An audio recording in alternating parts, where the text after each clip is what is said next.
we had Governor Walker sign Wisconsin Act 100 into law on November 30th of last year. Under Wisconsin Act 100, a person can now plant, grow, cultivate, harvest, sample, test, process, transport, possess, sell, import, and export industrial hemp in Wisconsin.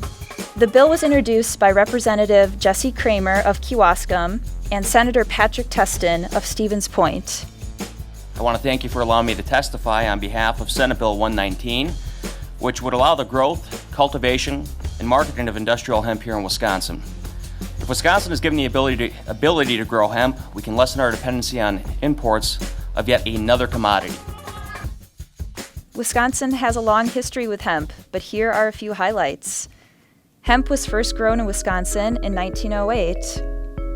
And throughout the years, hemp grew to become a popular and useful agricultural commodity. From 1919 through 1931, Wisconsin became the leader in hemp cultivation. But in 1937, the Marijuana Tax Act was enacted, which placed a tax on all cannabis sales, including hemp. Then, during World War II, hemp was needed to craft supplies for the war effort. So from 1942 through 1948, Wisconsin farmers continued to cultivate hemp.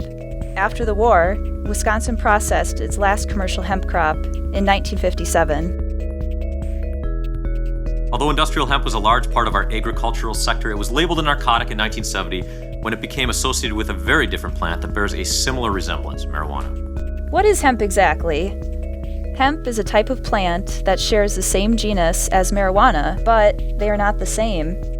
Before we get into the difference, we'd like to note that due to the national controversy involving the word marijuana, we will refer to it by its scientific name, cannabis, instead. Now, the difference between them is that hemp is high in CBD and low in THC, whereas cannabis is high in THC and low in CBD. THC is what makes users high, but CBD has tons of potential benefits that could help your mind, your heart, your stomach, your digestive system, and many other systems in your body. And there's so many different uses for this plant, from the textile industry to new research and development in the plastics industry and all different types of things. And the fact you can find this stuff in your grocery store right now. You can find hemp hearts, you can find hemp seeds and granola bars, and many well-known grocery stores and retailers throughout the state. The sales of hemp have taken off in the United States. And according to the Congressional Research Service, the growth in sales averaged over 15% annually in the time period from 2010 to 2015. The U.S. hemp industry product sales for 2016 were estimated to be $688 million. And the categories for those sales included 18% for industrial applications, 2% for other consumer-based products, 14% for consumer textiles, 19% for food, 19% for hemp CBD oil, 4% for supplements, and 24% for personal care items. There is extreme interest in hemp from Wisconsin farmers. It even has the potential to create more income for farmers than soybeans or corn. But farmers will need to follow specific rules with selling their hemp to avoid issues.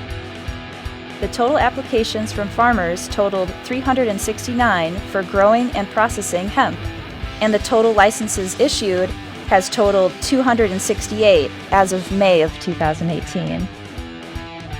The question is, are we going to see a resurgence of Wisconsin hemp? And, I personally think we will. I think there's a lot of excitement for it. It's just a matter of putting the right pieces in place. And I think what we've done with legislation is going to definitely guide us in that right direction.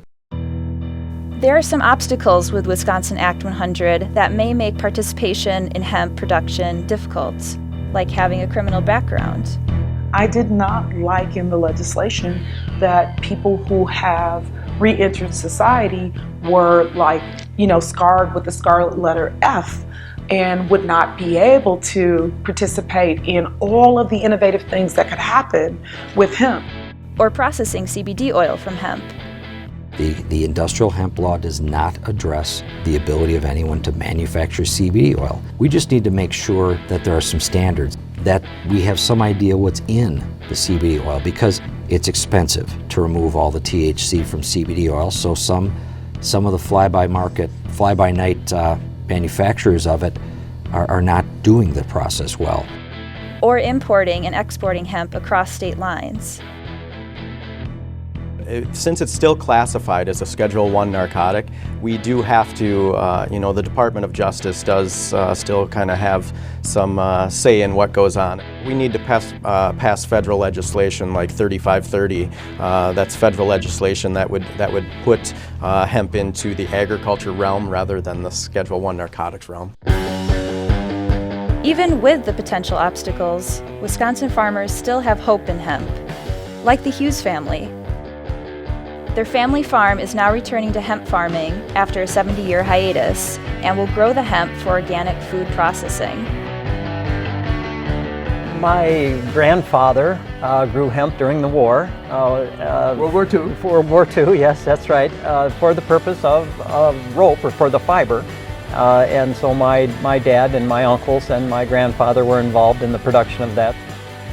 I think harvest is our fear, that we don't have the wrapping, that we can get it dry, that we can deliver a crop that's of high quality. That's really what we want to do.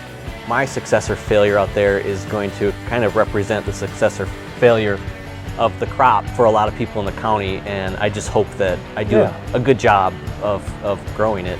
Hemp's revival in Wisconsin could be very beneficial for our farmers and economy at large. And with federal legislation being considered on the rescheduling of hemp, more progress could lend itself to this storied and versatile crop.